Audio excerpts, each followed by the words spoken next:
Welcome to What's Up Over Edmonton. This is a presentation of the Edmonton Center of the RASC, Royal Astronomical Society of Canada. I've got a picture of the Queen Elizabeth Planetarium for those who are joining us for the first time. The original intent of this program was to present it live and in person at the QEP. The QEP was supposed to open in June, but because of COVID, it has yet to open, so we're doing it on Zoom. Someday, we'll be able to do this live and in person. Most of the information I'm going to use comes out of the Observer's Handbook, which is put out every year by the RASC. It is a wealth of information of just about anything you need for the amateur astronomer or sometimes even the professional astronomer to observe the heavens. So, what are some of the highlights in the sky? Winter sky gem season with bad weather. Typically, January does not have the nicest weather, but we seem to have a good share of it right now. So.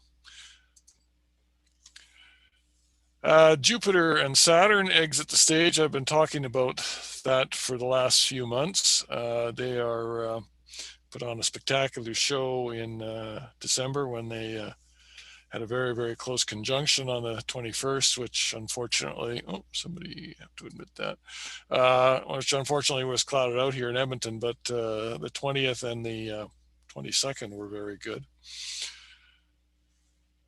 We still have Mars riding high in the early evening, but it is fading. Mercury pops in low in the early evening sky for a very short time. And Orion the Hunter and his faithful dog will patrol the night sky through January and February and well into March. So I'm going to stop share and go to the planetarium program for a minute. And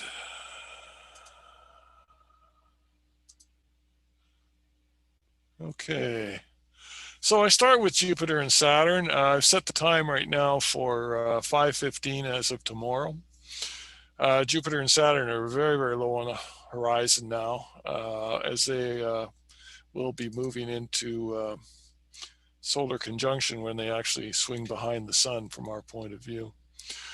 I set it at 5:15 because if I set it at 6 o'clock, which is what I'm going to do for most of the presentation, they're gone. They've already set. The only naked eye planet that we can see right now in the evening sky is Mars. Up in Pisces. Now you'll note Uranus, which is a telescopic object, or in a good pair of binoculars you can see it, is fairly close to Mars. And I will be talking about that in a little bit later on. And then we have Neptune down here, still fairly high. They're good telescopic objects if you have a telescope, and there are finder charts available in magazines like Sky and Telescope, Astronomy, or Sky News. So you can find these planets there. Once you find them in your field of view, they're fairly easy. Uranus is kind of a turquoisey blue color, and Neptune has got a definite green tinge to it. So most of what we got in the evening sky, I'm going to make it a little later, get the sky really dark. We've got the probably the most prominent constellation of the winter, which is this guy here, Orion the Hunter. I'm not going to talk about him too much tonight. I'm going to save him for next month. But Orion is my favorite constellation because there's just so much to see in and around this constellation. I am reminded that the late Jack Horkheimer, who used to have a show on PBS called The Great Star Hustler, once in talking about Orion, he said, if you can't find Orion in the night sky, maybe you should go back to bowling. It's fairly prominent, even in the city under the city lights. It's really easy to spot with the three belt stars and then the four bright stars on the corner: Betelgeuse, Bellatrix, Rigel, and Safe. We also have Taurus Bull up here with its bright star Aldebaran, the eye of the bull. And although not right in the constellation, it's still considered within the constellation's boundary, the Pleiades, which can be seen in the city with, if you know where to look, or if you're near the outskirts of the city. Certainly 30 years ago when I moved into our house here, which is in the West End, I could easily see the Pleiades, and now I got to work at it because the city has expanded so far to the west that the light pollution really wipes it out, but you still can't see it with the naked eye.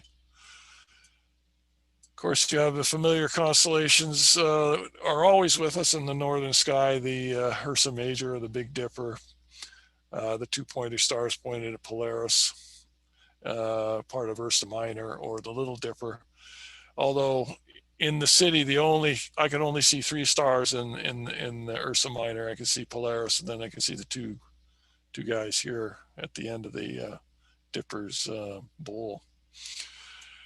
The stars of the Summer Triangle are setting with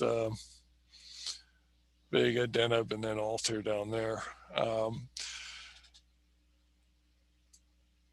And if we advance through the month, set on the south sky because that's kind of where all the action is. I'm just going to advance this day by day through the month. Set at 7 o'clock. And you can see every night the constellation rises a little higher. The crescent moon swings past Mars and Uranus on the 20th. And continues on to the end of the month. And by this time at 7 o'clock, the sky is actually starting to get a little lighter at 7 o'clock because the days are getting a little longer. Today, the sun rose at 8:48 and set at 4:31. On the last day of the month, on the 31st, it will rise at 8:20, but set at 5:15. So we've picked up 45 minutes through the month, and this will continue to stretch out as we go further into the year. Now, in the morning sky, we have Venus. Let me go back to the first, or go back to the 7th tomorrow. There we go. Now, pardon me. Okay. So Venus is, well, as you can see, it's not, you can't even see it. So I'll make it 7:20. And what am I doing wrong here? 7:45.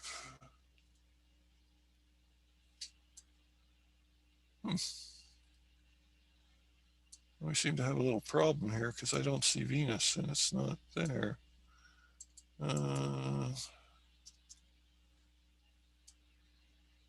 So when I ran this before, it was there. It's weird. Hang on a second here. We'll fix this in editing. Oh, there it is. Okay, it's just below the horizon. Okay, I just didn't set the time right.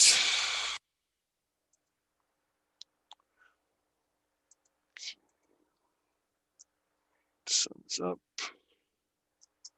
Okay, yeah, if you want to see Venus, it's just before the sun comes up tomorrow it'll be just coming up over the horizon at 8:15, and you will need a very clear, flat horizon to the southeast to see it. I saw it on the weekend. I went out and had a look just to make sure that I wasn't talking nonsense, and there it was.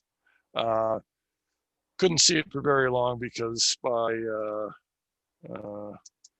8:45 the sun had come up and it had faded from view. And that's the after having so many planets to look at through November and December, January is kind of except for Mars, we're kind of light on the planet side. And I think that's all I've got for this. So, okay. I'll get my PowerPoint back up here.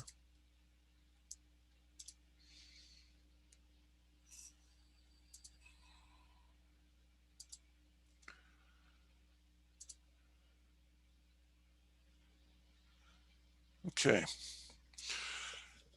Phases of the moon. Today, the moon is at third quarter. On the 13th, it will be new. First quarter will be on the 20th, and as you saw in the planetarium portion, it will also be near Uranus and Mars. And on the 28th, it will be full. The full moon in January is sometimes referred to as the wolf moon. It's also called the ice moon or the moon after Yule. Now, the moon feature I've chosen, excuse me, this month, is the crater Kepler. It is a fairly fresh crater with rays. Now, when we think of ray craters on the moon, we typically think of this guy here, Copernicus, or Tycho. Kepler doesn't get a lot of love, but it is actually a fairly distinguished crater, easy to spot when the moon is full or just after because of its ray system. Craters that have a prominent ray system are fairly fresh, and when I say they're fresh, that means in terms of lunar time, we're talking that on the order of maybe 100,000 or maybe 1 million years old, as compared to 3 billion years plus for most of the other features that we see on the moon. Now, I picked Kepler because I was looking, I've been thinking of working on some certificates and that the RAC puts out, and one of them is called Explore the Moon Binocular version. They also have a telescopic version, and Kepler is one of the targets, and you can see it right there. It's to the left and slightly below Copernicus here. This is an image I took. Obviously, the moon isn't full. It's a waning gibbous moon a few days before last quarter. But I chose this picture to illustrate something. The rays are most prominent when the sun is when the moon is full, which means the sun is shining directly on them as we see them from the Earth. Now you'll notice because this is it's a waning moon after full moon, that the ray system around Copernicus is not as bright as it was in that first image I showed you, and certainly Tycho down here, the ray system isn't quite as bright. But Kepler's ray system, because the sun is actually more directly over top of it, the ray system is a little more prominent than the other two, which I found kind of interesting. And there it is there. And this is a picture of Kepler taken from orbit. You can see it's got a fairly rough bottom. And because wasn't taken when the sun was directly illuminating it. You can kind of make out the ray system, which is ejecta thrown up when the meteor that hit the moon to cause the crater threw out all this ejecta. But that's what the ray system is made out of. Okay, the constellation we're going to talk about, and I just have to flip my little notes over here, is Auriga the Charioteer. And give me a sec here. And this is Auriga. It contains the very bright star Capella, which is one of the brightest stars in the sky. Capella is a circumpolar star, which means from our latitude, we can see it throughout the entire year. Now, I don't see a chariot in Auriga here, but there's a lot of constellations that represent something, and I don't see it. But in mythology, Auriga was frequently identified with a king of Athens named Erycotheus, the son of the fire god Hephaestus. The king was raised by the goddess Athena, who taught him many skills he wouldn't have ordinarily learned. He was the first man to tame and harness 4 horses to a chariot, imitating the chariot of the sun god. Zeus was impressed. It doesn't sound like Zeus. Sounds like Zeus was impressed fairly easily, and later placed Erycothemis, I know I'm saying that wrong, among the stars, and he's usually credited with the invention of the 4-horse chariot. Now, the reason I picked Auriga is because it contains 3 open star clusters, Messier objects here. M36, M37, and M38. There's M36, M37, M38. Now these are open star clusters about 40 to 4,400 light years from here. They make a very good target for a small telescope. In fact, when the observatory was open before COVID, it would be a favorite target of mine in the spring when the Auriga was in the southwest sky. Right now, at this time of year, Auriga is almost directly overhead. And aiming the telescope almost straight up is a little hard on my back and my neck. So I liked it in the spring when Auriga was a little further down. And I've got a little star chart here. Someone drew a line pointed M36. It's just interesting. Well, I should explain. Messier objects, the M number, are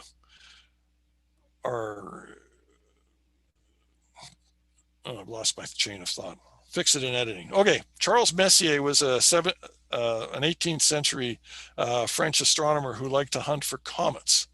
And in most comets are not the blazing ball with a long tail. They're actually fuzzy objects. So he cataloged 110 fuzzy objects he saw in his catalog that were not comets, so that when he was out looking for comets and came across one of these objects, he would look in his charts and say, oh no, that's not a comet. I've already charted that. It hasn't moved. And he gave him these numbers, and he must have discovered all of these or charted all these at the same night or within a couple nights, because they're sequential, 36, 37, 38. This is a photograph of the 3 clusters, 36, 38, 37. It's a good object, there are three good objects to look for. They're quite interesting. They're quite pretty, and that's why I picked them for tonight. Now, a bit of a review. I did this last month to talk about something I talked about in the November meeting, so I thought I would talk about something that I talked about in the December meeting. And what I was talking about mostly in the December meeting was the conjunction of Jupiter and Saturn. So this was the picture I showed last month of, I took that the night of our meeting, which I believe was on the December the 2nd. So I just took this from our backyard with the telephone pole in the way. There's Jupiter and there's Saturn on the 2nd of December.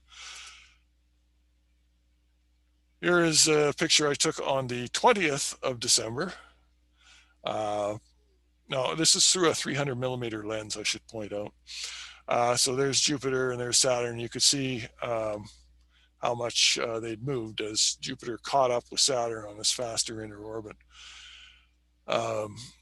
Now, because they were so close, I could actually get them in the same field of my telescope. My telescope has a very narrow field of view of about less than half a degree.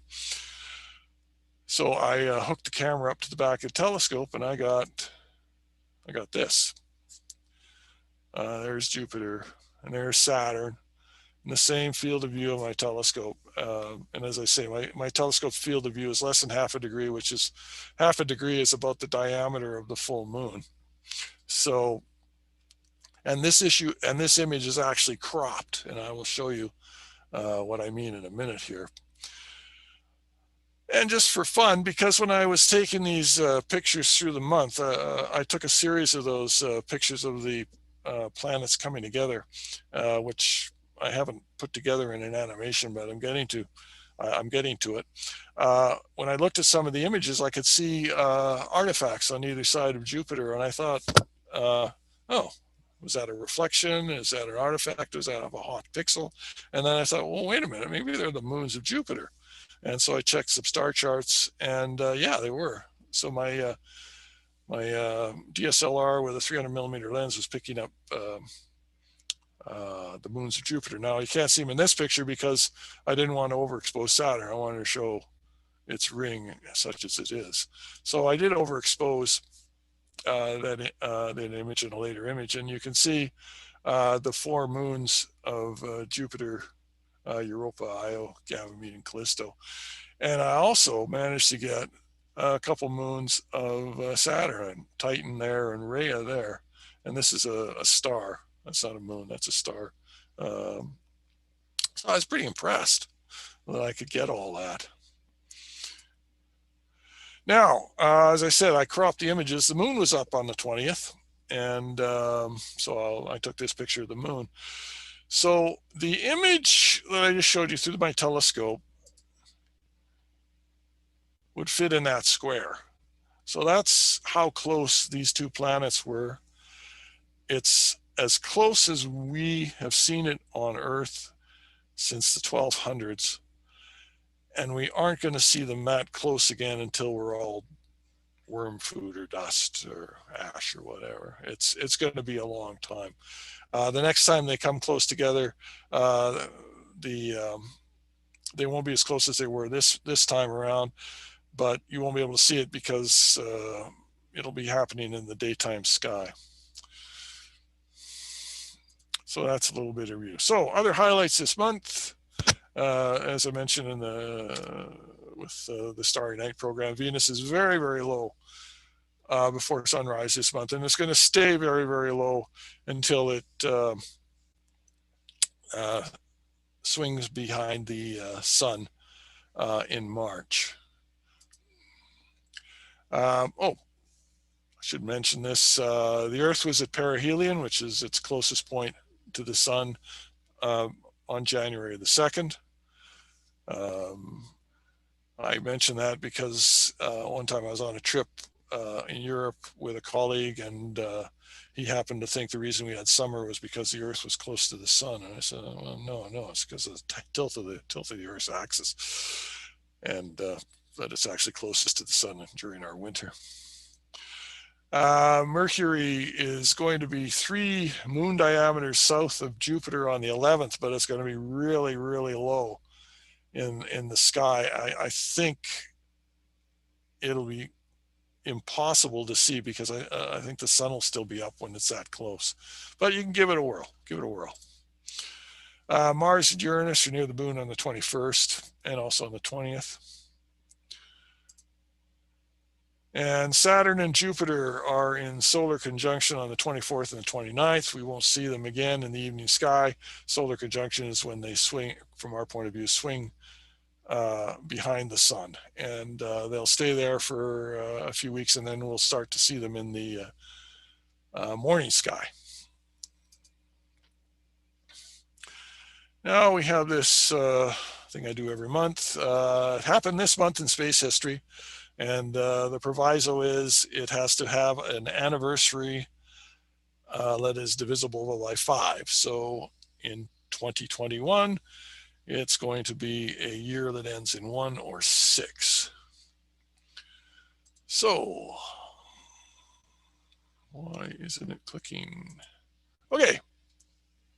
Let's flip the notes here. Okay, back in 1974, this book came out, and it was a bestseller, and it was called The Jupiter Effect.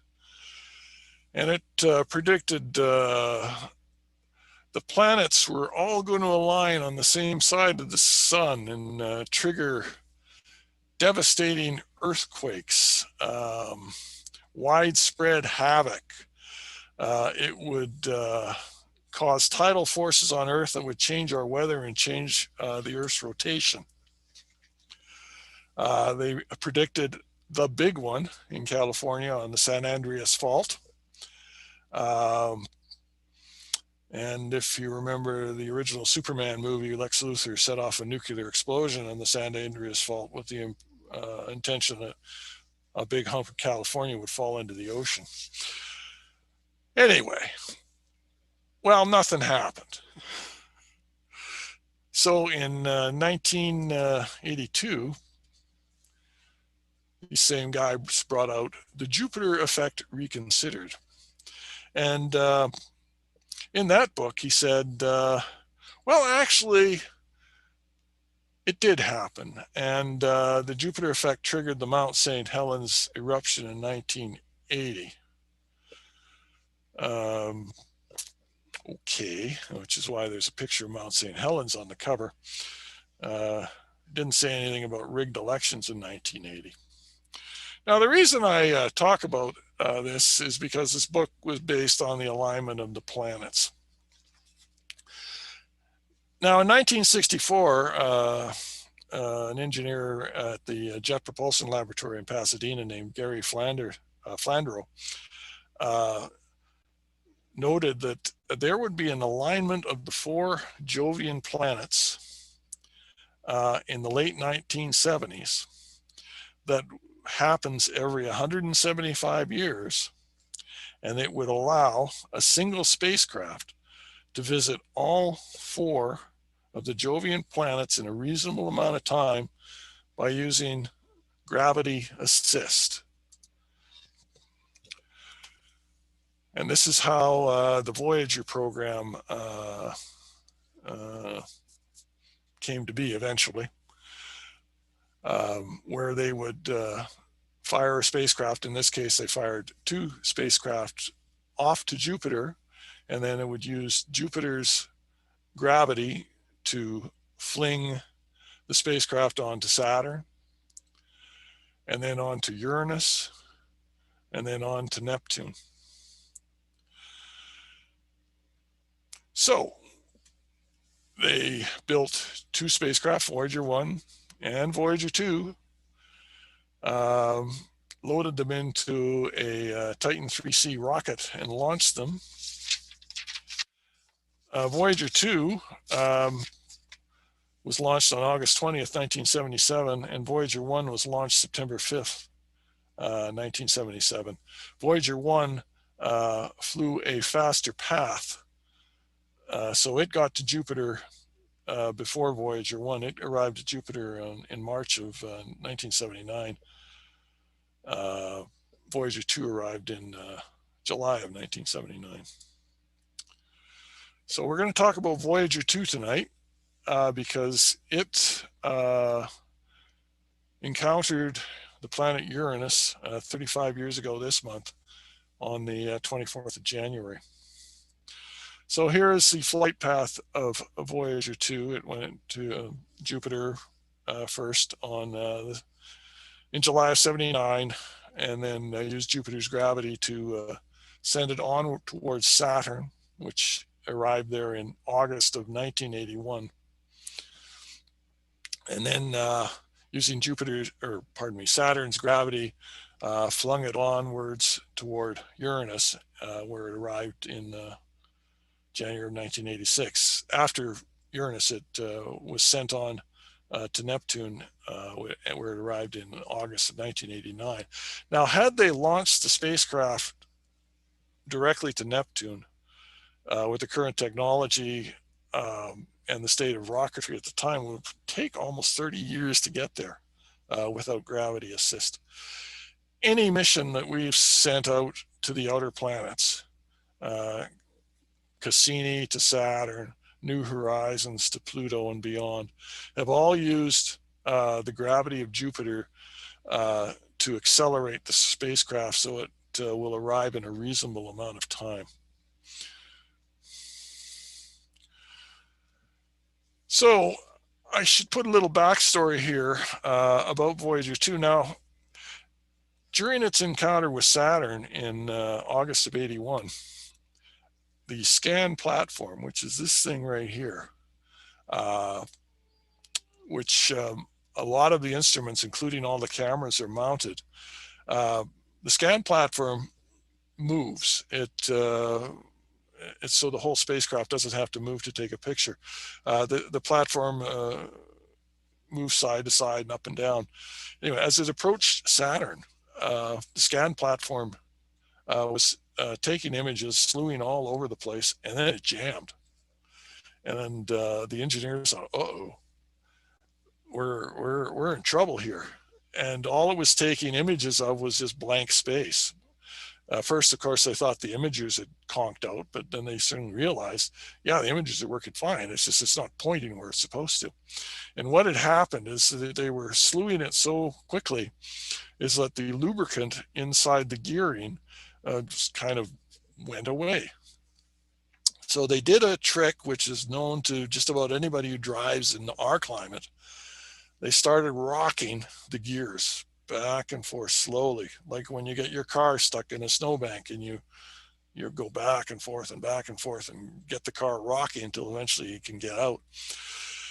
So they slowly were rocking the scan platform back and forth and allowing the lubricant to flow back into the gears.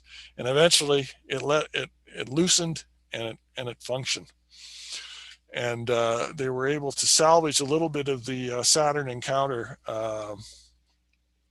but they did lose a lot of data because of the jammed scan platform. Now, another thing with Voyager is it had the ability to be reprogrammed. Now, its primary mission was to go to Jupiter and Saturn, and its cameras were set up to image Jupiter and Saturn in the light available.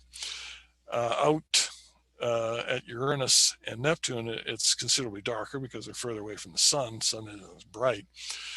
So they had to figure out a way how to get images from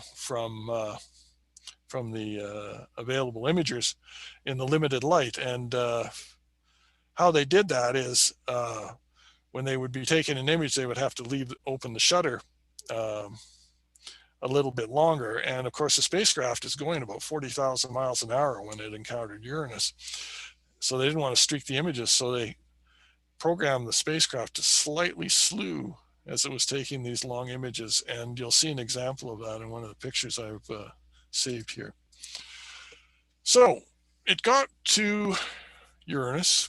Now, we knew that Uranus orbited on its side. We knew it had rings. very dark rings, and we knew it had 5 moons. Didn't really, and we had a rough idea of its rotational period, but it's kind of tough to judge the rotation of something unless on its side.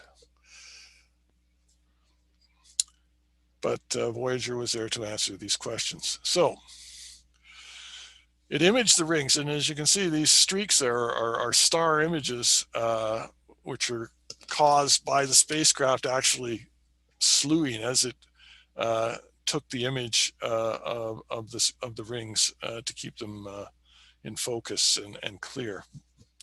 So now, photogenically, Uranus wasn't very photogenic at all. It was just like a big blue marble. It didn't really show much in visible light anyway. It didn't really show much of anything.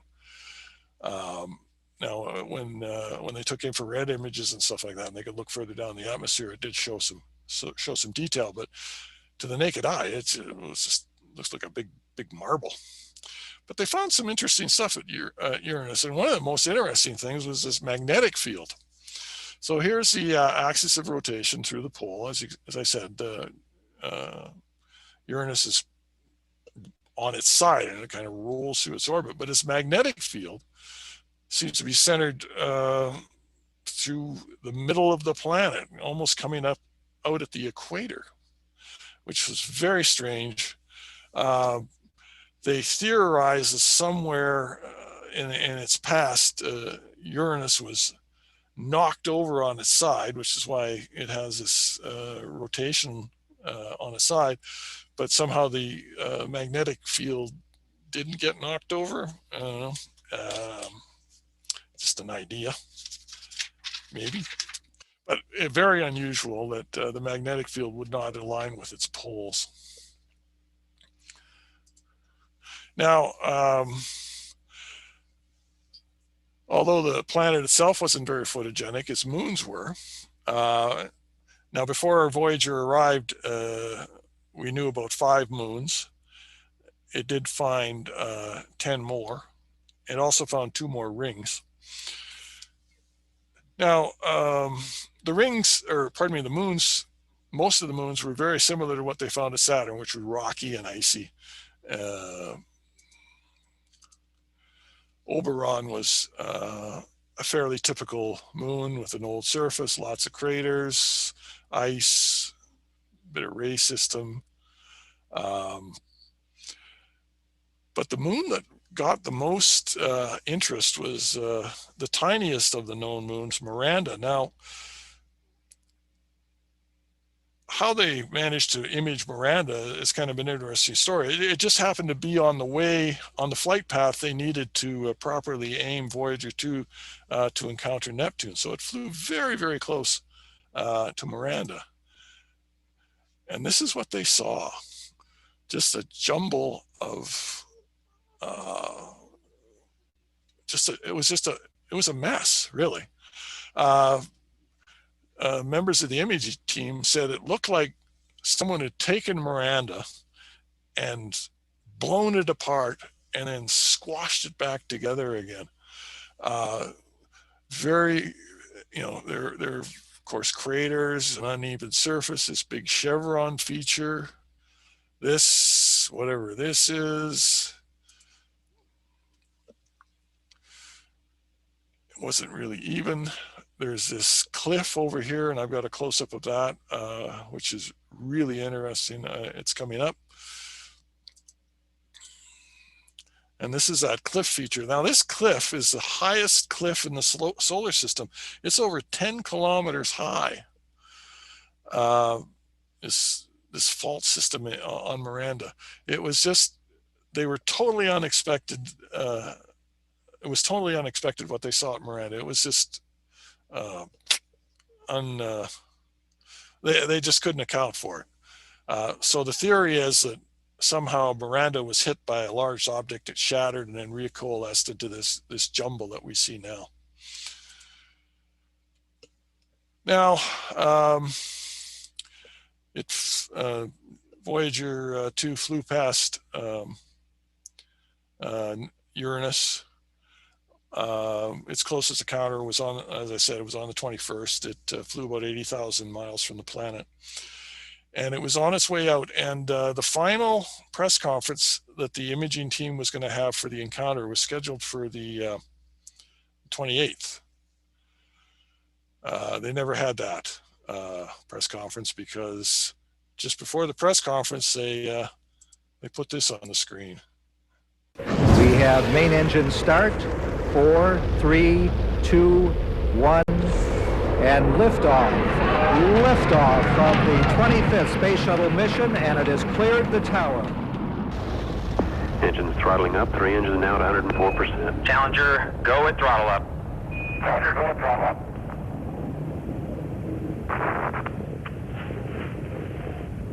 Remember, Nancy and I are pained to the core by the tragedy of the Shuttle Challenger. We know we share this pain with all of the people of our country. This is truly a national loss.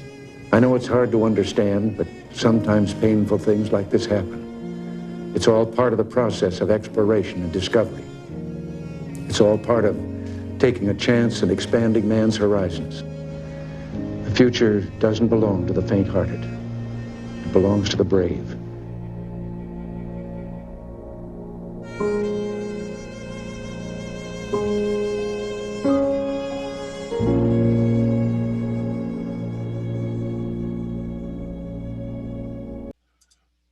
So that's about it. I always put heavens above.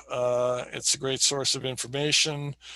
If you want to know what's up in the sky for your area, you can set for your area. You can even set it down to for your own backyard if you wish. It gives you satellite tracking information if you want to track satellites. If you want to see when the ISS is coming over. And that's it. Are there any questions?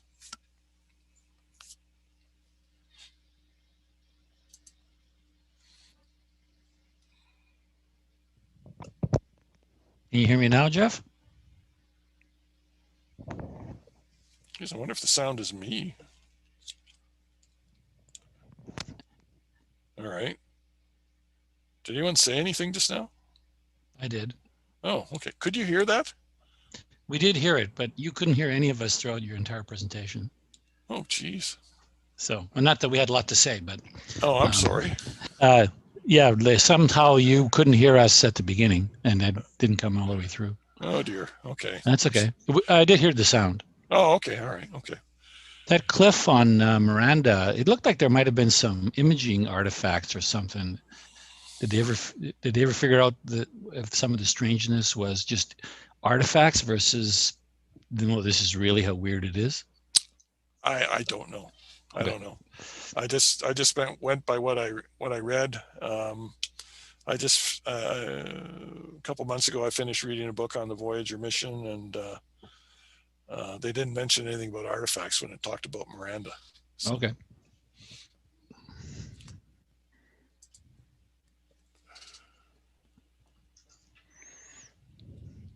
Any other questions? Oh, and I see we did hear the sound, so I'm sorry about that.